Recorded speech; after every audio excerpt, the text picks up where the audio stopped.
నెలలు బారిన నేలలు వాస్తవం, కరెంటీ అని మాట వాస్తవం, 14 లక్షల వలసలు వాస్తవం. అధ్యక్ష ఇవన్నీ కాంగ్రెస్ పాలనకు తార్కాణాలు అధ్యక్ష, నేను చెప్పడం లేదు అధ్యక్ష ఎవరో కాదు అధ్యక్ష, గౌరవ ముఖ్యమంత్రి రేవంత్ రెడ్డి గారు మాట్లాడిన రికార్డు అసెంబ్లీలో. అధ్యక్ష కాంగ్రెస్ పరిపాలన గురించి గౌరవ ముఖ్యమంత్రి రేవంత్ రెడ్డి గారు మాట్లాడిన మాటలు వారి మాటలు చెప్తా అధ్యక్ష వారు చెప్పినారు రేవంత్ రెడ్డి గారు, ఇది 2014 25 జూన్ అధ్యక్ష. వారి మాటలు నేను కోట్ చేస్తా ఉన్నా, అసెంబ్లీ రికార్డు అధ్యక్ష. నేను చదువుకోవడానికి హైదరాబాద్లో ఉంటే నా తండ్రి గారు చనిపోతే మా గ్రామానికి పోయినాను. పద్ధతి ప్రకారం దాన సంస్కారాలు అయిన తర్వాత స్నానం చేసి ఇంటికి పోవాలి. ఎండాకాలం వస్తే ఏ బావిలో కూడా రోజుల తరబడి ఈత కొట్టినామో ఆ బావి ఎండిపోయింది. బోర్ దగ్గర పోయి స్నానం చేద్దాం అనుకుంటే కరెంట్ లేదు. నాకున్న పరిచయాలతో కరెంటే ఇస్తే బోర్ల నుంచి నీళ్ళు వస్తలేవు. స్నానం చేయవలసిన సమయంలో నెత్తి మీద నీళ్లు చల్లుకొని ఇంటికి వచ్చినాం అధ్యక్ష. తెలంగాణ ప్రాంతం నిర్లక్ష్యం కావడానికి కారణం కాంగ్రెస్ పాలకులన్న విషయం ఇప్పుడు అర్థమైంది అధ్యక్ష. ఇది నేను కాదు అధ్యక్ష, రేవంత్ రెడ్డి గారు చెప్పిన మాట. మీ ముఖ్యమంత్రి గారే చెప్పినారు అధ్యక్ష, నేను చెప్పడం కాదు. నేనేమంటున్నా అధ్యక్ష, మీరు దాచేస్తే దాగని సత్యాలు చరిత్ర అధ్యక్ష. ఇట్లా నిమిషానికి ఒకసారి ఇంటరప్ట్ చేస్తే ఎట్లా అధ్యక్ష? ఇంత ఆవేశం ఎందుకు? బట్టన్నా అధ్యక్ష, ముఖ్యమంత్రి గారు మాట్లాడతారు తర్వాత, మీకెందుకు బాధ? బట్టి గారు ఇంత బాధపడితే కష్టం. ఇందిరమ్మ పాలన గురించి రేవంత్ రెడ్డి గారు చెప్పిన మాట ఇది. ఇంకా చాలా ఉన్నాయి రేవంత్ రెడ్డి గారు చెప్పిన మాటలు, చెప్పమని చెప్తా అధ్యక్ష. This is not right sir అధ్యక్ష, you have to come to my rescue. This is not right అధ్యక్ష. ఇదేం అధ్యక్ష? సీఎం గారు సమాధానం చెప్తారు అధ్యక్ష. గౌరవ కేటీఆర్ గారు ఎన్నిసార్లు ఇస్తారు సార్? మరి మేము కూడా లెక్క చూడాలా? 39 మందికి అధ్యక్ష, మనం తెలంగాణ రాష్ట్ర శాసనసభలో మాట్లాడుతూ ఉన్నాం. ఆనాటి ఉమ్మడి ఆంధ్రప్రదేశ్ శాసనసభ వ్యవహారాలు కాదు, ఆనాటి ఉమ్మడి ఆంధ్రప్రదేశ్ శాసనసభ కాదు. ఇది ప్రత్యేక తెలంగాణ రాష్ట్ర శాసనసభ. ఈ శాసనసభ ఈ రాష్ట్రానికి సంబంధించి 2014 జూన్ 2 నుంచి మొదలైంది. ఈ 2014 నుంచి ఈ రాష్ట్రంలో తీసుకున్న చర్యలు, జరిగిన ఖర్చులు, చేసిన అభివృద్ధి, రాష్ట్ర ప్రజల ఆకాంక్షలు, వాటి గురించి మనం మాట్లాడుకోవాలి.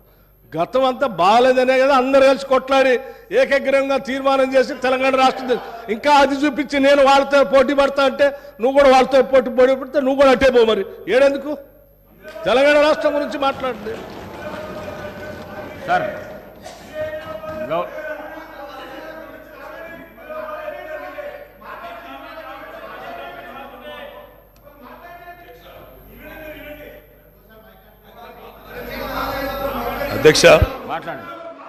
అధ్యక్ష ఇందిరమ్మ పాలన అంటే 84 వరకు ఇందిరమ్మ పాలన ఉండే సార్. మరి ఇందిరమ్మ రాజ్యం తెచ్చినాం ఇందిరమ్మ పాలన తెచ్చినాం అంటే మరి ఇందిరమ్మ పాలన గుర్తు చేయాలి కదా సార్. ఇందిరమ్మ పాలనలో గంజి కేంద్రాలు ఉండేది గుర్తు చేయాలి, ఇందిరమ్మ పాలనలో కరెంటు లేనిది గుర్తు చేయాలి, ఇందిరమ్మ పాలనలో నిర్బంధాలు గుర్తు చేయాలి, ఇందిరమ్మ పాలనలో నియంతృత్వం గుర్తు చేయాలి, ఇందిరమ్మ పాలనలో ఎమర్జెన్సీ రోజులు గుర్తు చేయాలి, ఇందిరమ్మ పాలనలో ఆర్టికల్ 365 ఎట్లా యూజ్ చేసి ప్రజాస్వామికంగా ఎన్నుకున్న ప్రభుత్వాలను రద్దు చేసినో గుర్తు చేయాలి, ఇందిరమ్మ పాలనలో ఎట్లా ముల్కీ రూల్ను తుంగలో దొక్కినో గుర్తు చేయాలి, ఇందిరమ్మ పాలనలో ఎట్లా రాష్ట్ర ప్రభుత్వాలను ఒక నియంతలాగా శాసించినో గుర్తు చేయాలి, ఇందిరమ్మ పాలనలో ఎట్లా ఇంటింటికి తాగునీళ్ళు ఇవ్వలేని దుస్థితులను గుర్తు చేయాలి, ఇందిరమ్మ పాలనలో ఎట్లా అయితే గరీబీ హటావో అని నినాదం ఇచ్చి మర్చిపోయినో గుర్తు చేయాలి. రాజశేఖర్ రెడ్డి గారిని గుర్తు చేసుకున్నప్పుడు, కిరణ్ కుమార్ రెడ్డి గారిని గుర్తు చేసుకున్నప్పుడు వారు తప్పకుండా మేము కూడా అన్ని చెప్పాలి కదా సార్. పోతిరెడ్డి పాడుకు పొక్కదవి నీళ్లు తీసుకుపోతుంటే హారతులు పట్టిన వాళ్ళ సంగతి చెప్పాలా, హంద్రీనివాకు హారతులు పట్టిన వాళ్ళ సంగతి చెప్పాలా, తెలంగాణకు అన్యాయం చేసిన ప్రతి ఒక్కరి సంగతి చెప్పాలా. కేవలం సెలెక్టివ్గా తలుచుకుంటాం, ఇందిరమ్మ పేరు అవసరం వచ్చినప్పుడు తలుచుకుంటాం, లేకపోతే తలుచుకోమంటే ఎట్లుంటుంది అధ్యక్ష? కాబట్టి తప్పకుండా చెప్పాలా. చరిత్ర అనేది దాస్తే దాగేది కాదు అధ్యక్ష. ప్రగతి భవన్కు పోయి అక్కడ కేసీఆర్ గారి పేరు మీద మట్టి పూయంగానే చరిత్ర మరుగున పడిపోదు అధ్యక్ష. తప్పకుండా వాస్తవాలుగానే ఉంటాయి.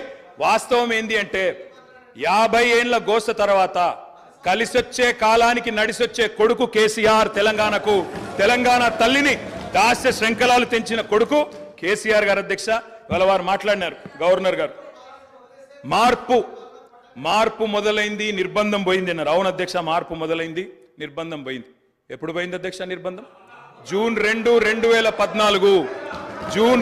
2014 నాడు దాస్య శృంఖలాల నుంచి శ్రీశ్రీ గారు చెప్పినారు అధ్యక్ష, బానిసకొక బానిస అని. దరిద్రం ఏంటంటే అధ్యక్ష, దరిద్రం ఏంటంటే గతంలో మనల్ని పీడించిన వాళ్ళు పోయినారు, కానీ వాళ్ళ పేర్లు తలుచుకునే వాళ్ళు ఇంకా అక్కడే ఉన్నారు అధ్యక్ష. అది బానిసకొక బానిస అంటే కదా అధ్యక్ష. అధ్యక్ష ఇంకొక మాట చెప్పాలి అధ్యక్ష. అధ్యక్ష ఈరోజు గత 10 ఏళ్ళని మాట్లాడుతున్నారు. చెప్తాం అధ్యక్ష. విద్యుత్ సంస్థల గురించి చెప్తాను, ఇంకా చాలా విషయాలు చెప్తాను. మధ్యలో వారే ఇప్పుడు ఒక 15 నిమిషాలు డిస్టర్బ్ చేశారు. మీరు లెక్క రాసుకోవాలి. మీరు కూడా మేము 39 మంది ఉన్నాం, వాళ్ళు 64 మంది ఉన్నారు. మిడిసిపడుతున్నారు అధ్యక్ష.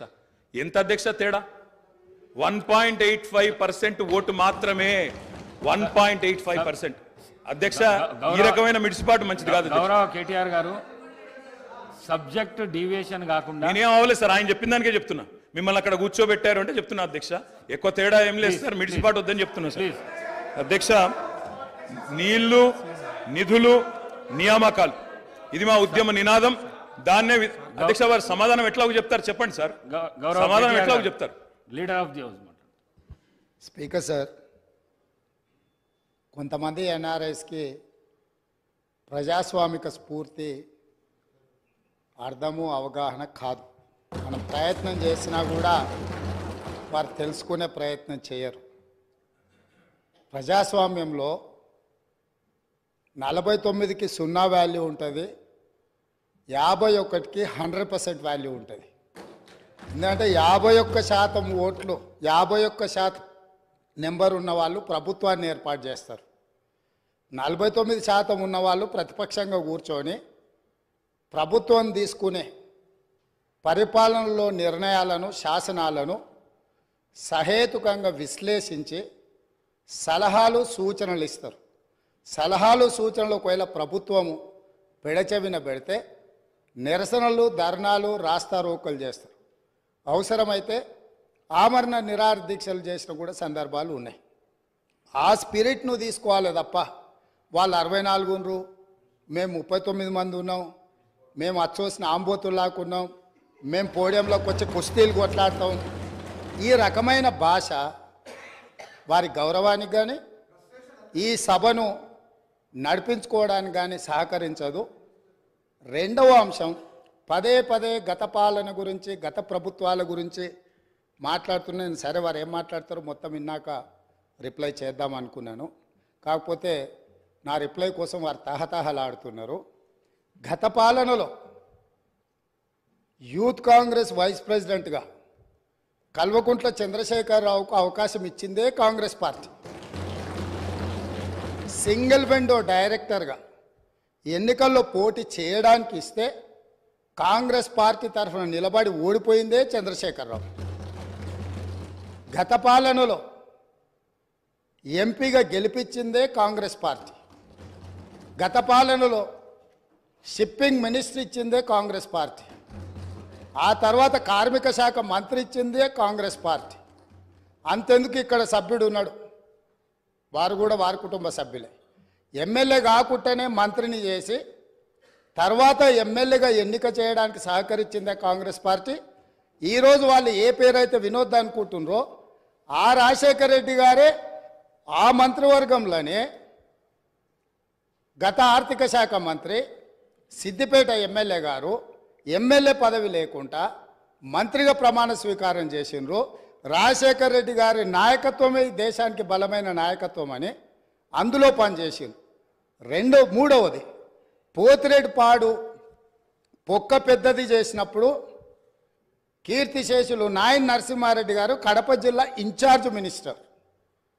ఆ రోజు కొట్లాడింది పోతిరెడ్డిపాడు మీద కీర్తిశేషులు పి జనార్దన్ రెడ్డి గారు. పోతిరెడ్డిపాడు పొక్క పెద్దది చేసినప్పుడు ఇక్కడ ఉన్నోళ్ళు ఎవరు ప్రాణత్యాగాలు చేస్తామని ఎవరు కొట్లాడలే, ఎవరు మాట్లాడలే. సొంత పార్టీ, సొంత ప్రభుత్వం ఉన్న తెలంగాణ ప్రజల హక్కులను భంగం కలిగించొద్దు,